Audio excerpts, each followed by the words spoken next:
What's up, everyone? Welcome to the Early Edge. My name is Sia Nejad, and we are brought to you by BetMGM. Make it legendary. We've got a big show with a lot of SportsLine superstars, but before we get to them, we got to take a look at the recap screen, and I say we gotta because we got it. 1-7, and not a good day. That's 2 bad days in a row. Monday's recap screen was great, but 2 really, well, yesterday wasn't that bad. This is 1-7 is not good. We got to rebound from that. Soccer didn't go so well. We do hit our SportsLine pick. Mikey B goes 0 for 2.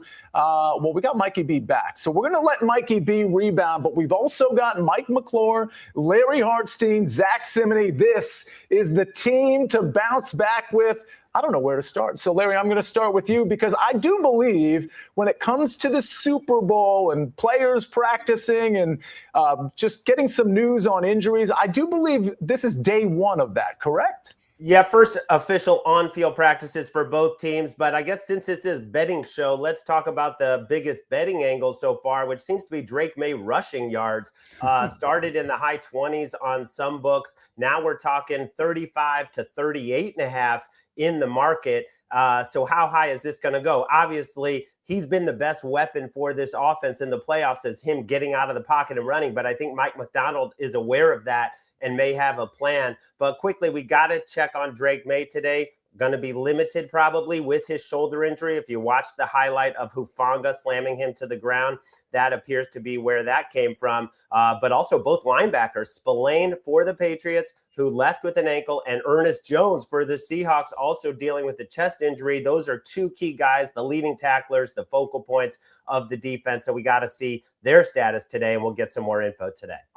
Yeah, we're going to keep you all apprised of that. If you have any questions, make sure you put them in the chat along with hitting the like button, of course. But we've got golf on the show today. We've got college basketball from Zach. We've, of course, got NBA from Mikey B. I've got some golf as well. A lot going on. And Larry, I believe you have some college basketball too. But let's kick things off with the Farmers Insurance Open. Mike McClure, you've got I guess almost like a trademarked Mike McClure round 1 underplay. Talk to me. Yeah, round 1 under. Going to target Patrick Cantlay, which Patrick Cantlay's, always a little controversy surrounding the guy. Catching some strays this week, too, from Rory McIlroy, kind of mocking his pre-shot routine. I like Patrick Cantlay here for a 1 under round. He sets up on the South Course today, finding this at even money currently, trading at minus 125 in some other places as well. So I would jump on it as quickly as you can. For me, I like Patrick Cantlay when you're asked to have a difficult test. When you play on the South Course, very difficult test overall, long iron play. That's where I think Patrick Cantlay can separate himself. We're talking about holes where you walk away with a par and you feel good about yourself. Those are the kind of courses and the setups that I like for a guy like Patrick Cantlay here. To me, the skill set, though, I think that he's got it for this track, and I kind of like the momentum he's got coming in. He really finished last season strong. And I think he's going to continue that here. But when I look at how he's priced in this particular market relative to where he's priced to some of the other guys at the top of the leaderboard in terms of outright winning, I would make this number minus 115. So I still like it here a lot at even money, just looking for a 1 under round on a decent start to the day and to the week for Patrick Cantlay. Okay, we've got a lot of golf questions already in the chat for the Farmers, and we're going to get to that within the next few minutes here. I've got a play. Actually, my play, I had the 3-ball from yesterday, and, well, it's not a 3-ball. It's a 3-ball matchup, but, you could have taken the 3-ball. I have a tournament matchup that I really like for later in the show, but let's move things along before we kick it back to golf. Zack Cimini, we've got a play in college basketball coming from you.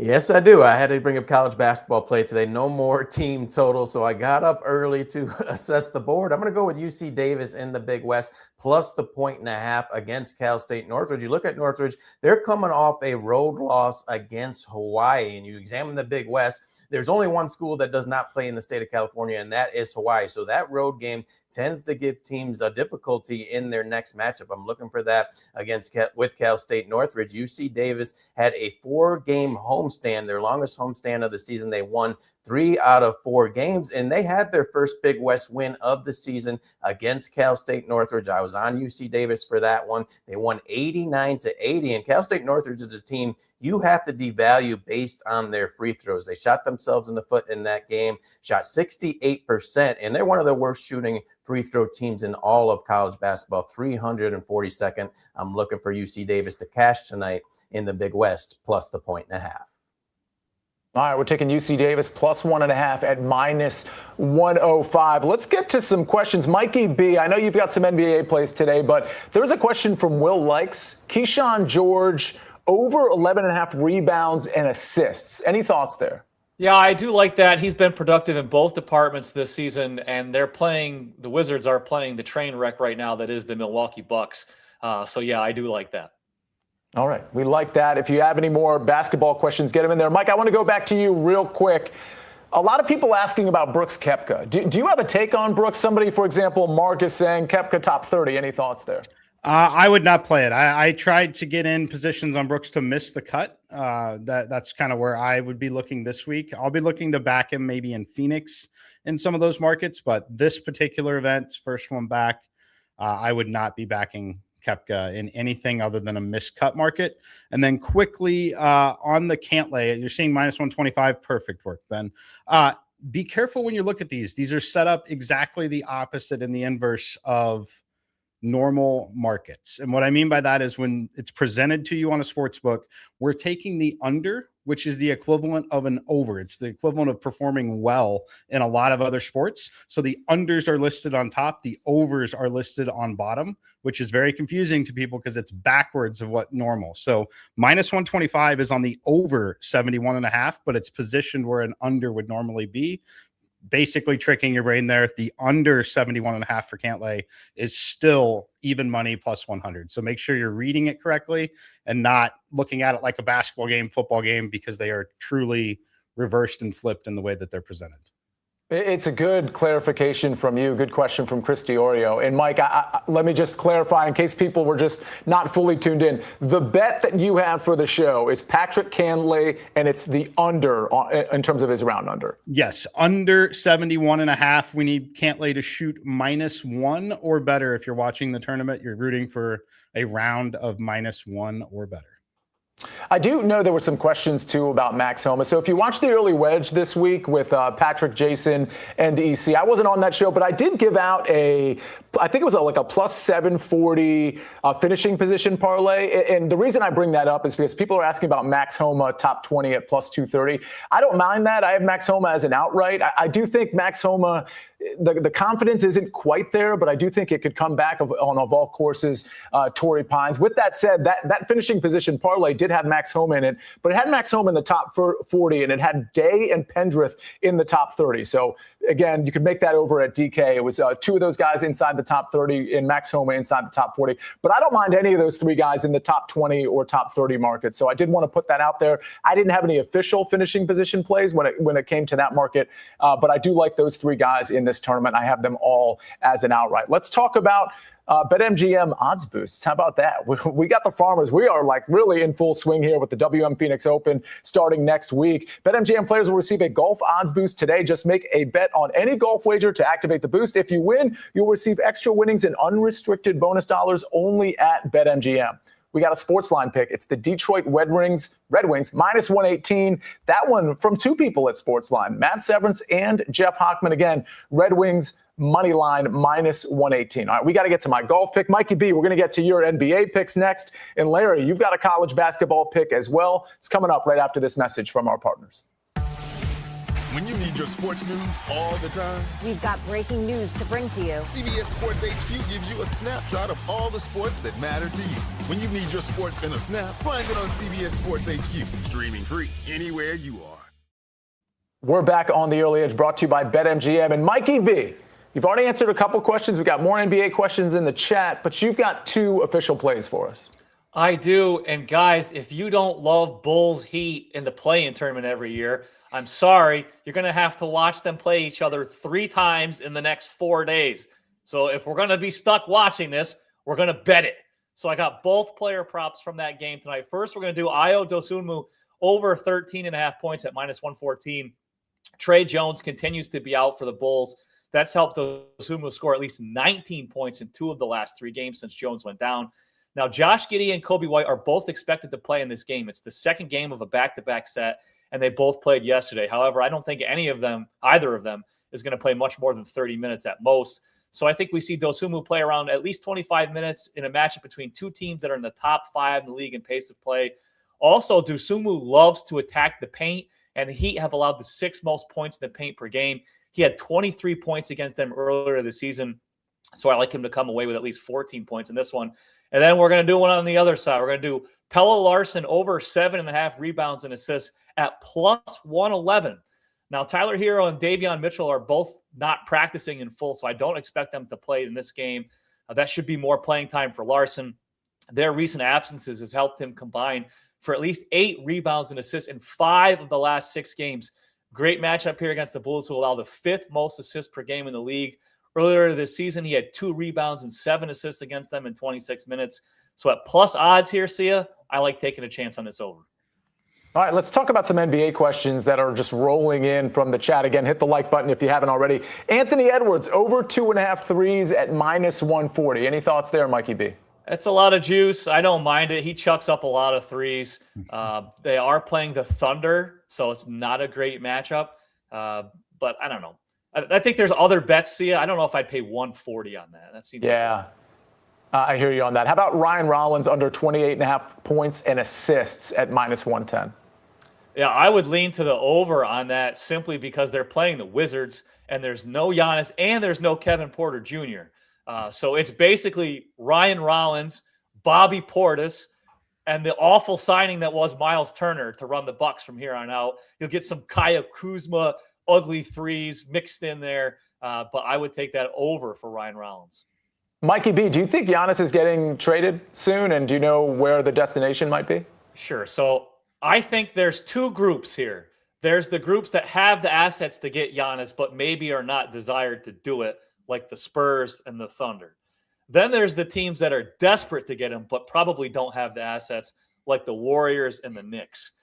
I think the Warriors and the Knicks will throw anything that they can at the wall at the Bucks and hope it sticks.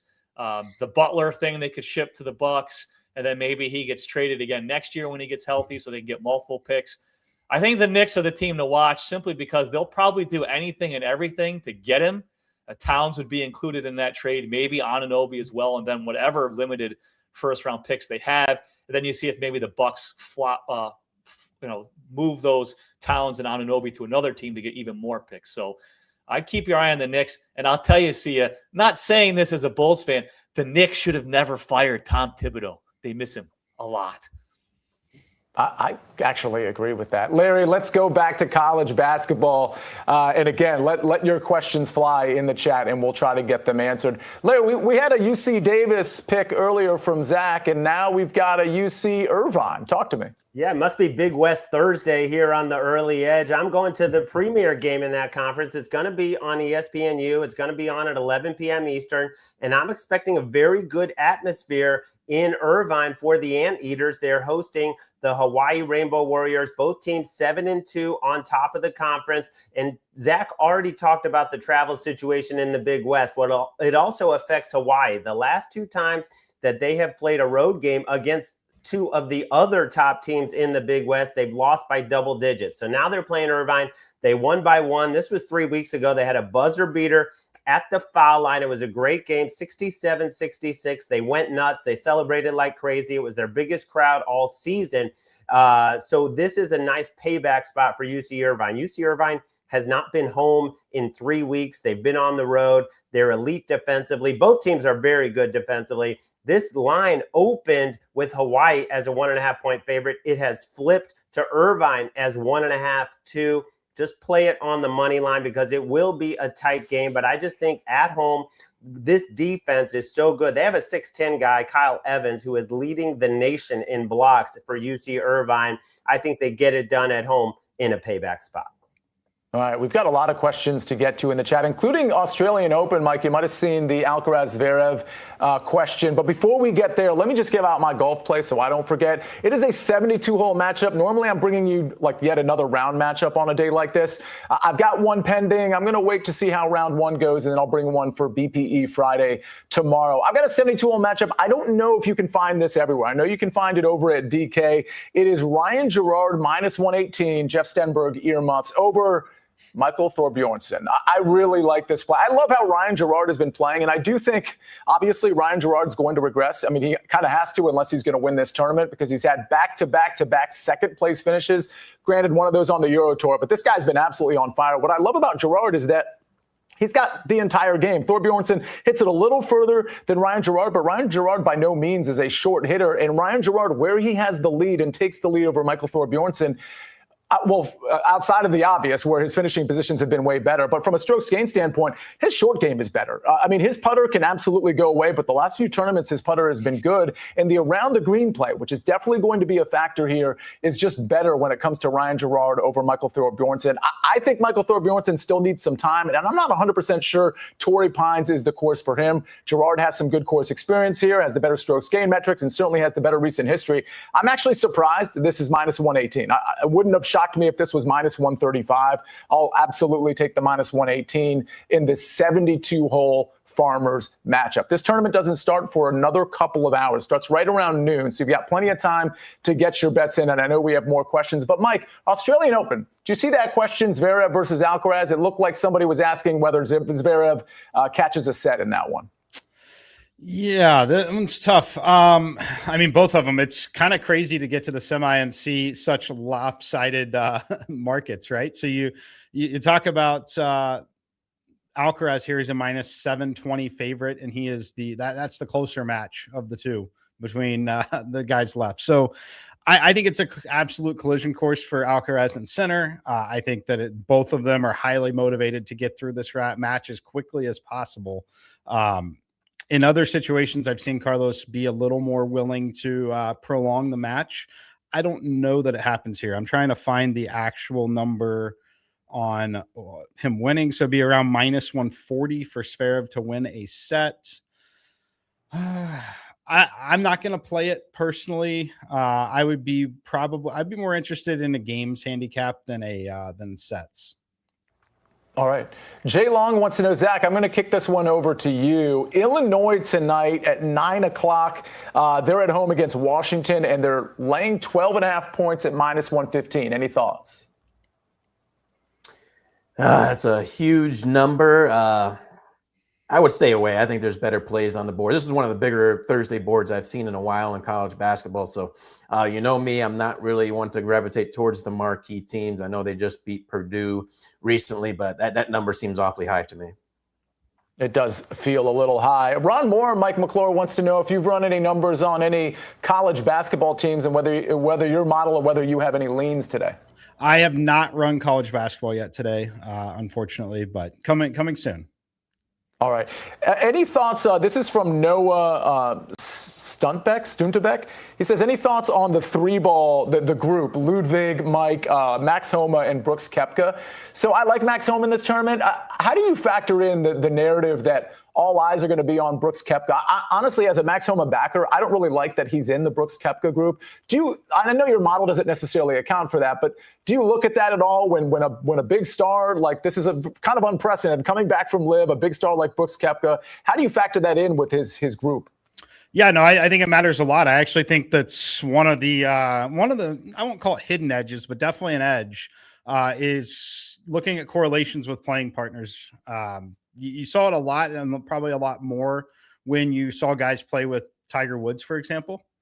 Just a lot of the additional attention on the group, the pace of play changes, and just it's a very different mental game. I think that it can be distracting for a lot of players. Just depends on personality. Homa, to me, is the guy that does, he has a lot of personality himself. I think that it may not be great for him. If I had to play anything here, it would absolutely be the Ludwig side. It would never be the Koepka side. And then you're speculating on how it impacts Max Homa, but I would say more likely negative than positive. Larry, I want to get to you to see, and then Mikey B, I'll get to you as well to see if there was any questions that I'm missing. As everybody knows, in the studio, I can see a lot of the questions, but I can't always see them all. But Mike, before we get to Larry, you put in the chat, because I'm scanning it now, Giannis is a New York Knick. Care to elaborate on that? Yeah, I mean, I think that they want him, but out of everything there, I think that that's where Giannis wants to be. I think he wants to be in that big New York market on the East Coast, and I think they ultimately make it happen. I think the one interesting scenario that could be opened up is maybe a 3-team trade. I could see Karl-Anthony Towns kind of maybe landing at the Phoenix Suns at some point. They're a team that has shown a willingness to just kind of make crazy swings at things, and they've been very vocal about Devin Booker and Towns wanting to play together again at some point. I don't know. I think that would be the scenario where kind of nobody really wants Karl-Anthony Towns, and he just kind of that's just how it happens. But yeah, I think that I think Giannis is going to be playing at Madison Square Garden more often soon. Very interesting. Mikey B, your thoughts? Let's get a 3-team trade going with the Bulls. The Bulls have like 80,000 expiring contracts. Can we do something, please? Jeez Louise. Zach, I need you to get in on this. Your thoughts here.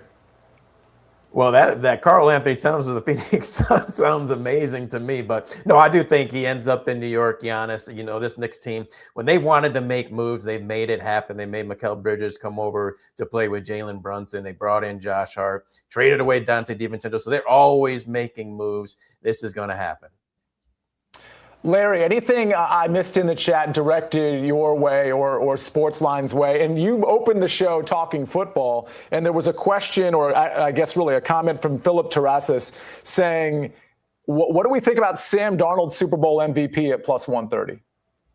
I think it's a great number because they're a much bigger favorite than that to win the game. And even if JSN goes off, all those passes are coming from Sam Darnold, and you have a big narrative story where basically this guy has been trashed. He's been discarded. He's been, maligned for so much of his career. And now he's finally, right at the precipice of winning a Super Bowl. Played so well last week against the Rams, 346 yards, made a lot of big throws. So I think it's a great look. Mike, any thoughts there?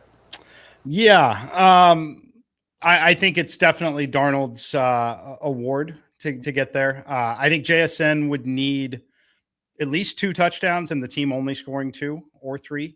If it's a scenario where he has 1 touchdown, even 150 yards, but they throw 3 touchdown passes, I think it's going to Sam Darnold personally.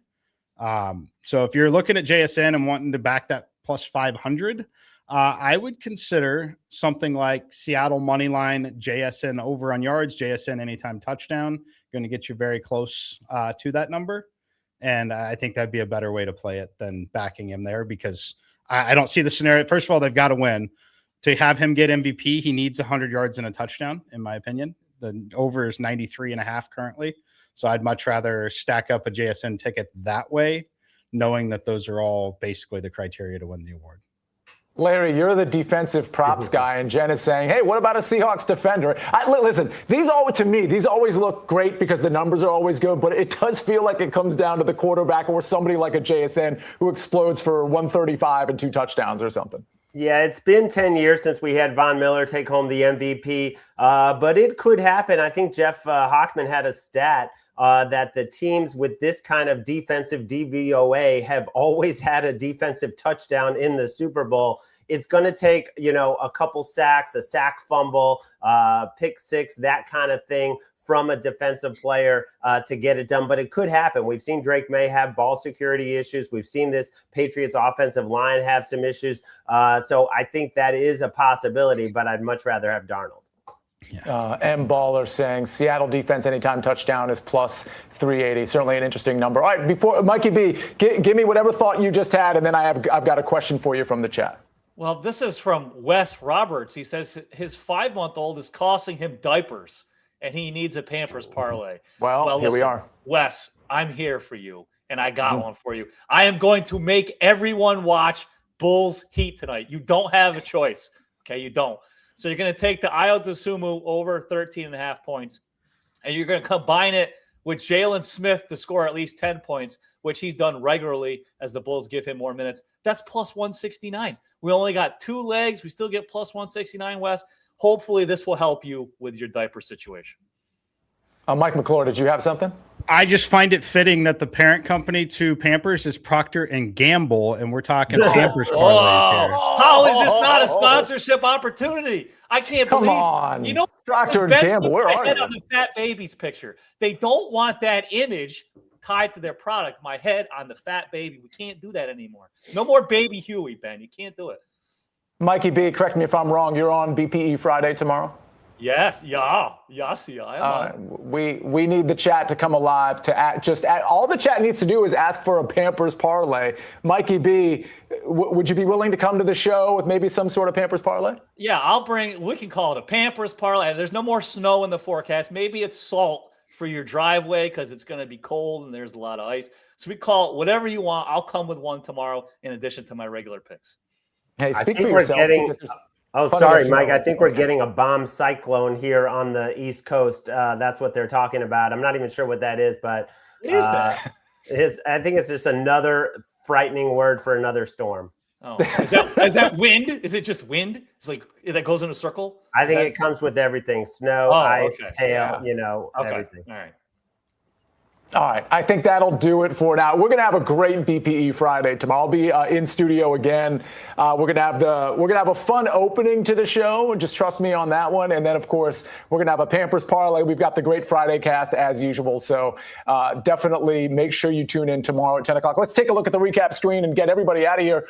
I've got a 72-hole matchup again. This tournament doesn't start for another hour and a half or so you can get this in. Ryan Gerard minus 118 over Michael Thor Bjornsson. I'll stop into the SportsLine Discord right after this show in case anybody has any cleanup questions, DFS questions. I know Mike McClure has been in that Discord here and there as well. So I'll make a visit before this tournament starts. UC Davis plus 1.5 at minus 105. That one from Zack Cimini. And then we go to the NBA. Ayo Dosunmu over 13.5 points, minus 114. And Pelle Larsson over 7.5 rebounds and assists at plus 111. Patrick Cantlay, round one, under 71.5 at even money. That one from Mike McClure. And UC Irvine money line, minus 128. That one from Larry Hartstein. Don't forget about my golf pick from yesterday, by the way. It was fading Rico Hoey. I had Nikolai Højgaard minus 120 over Rico Hoey in a 3-ball matchup. But, of course, you can take the 3-ball, which includes Eric Van Rooyen, at around plus 142. The NHL pick, courtesy of Jeff Hockman and Matt Severance, Detroit Red Wings money line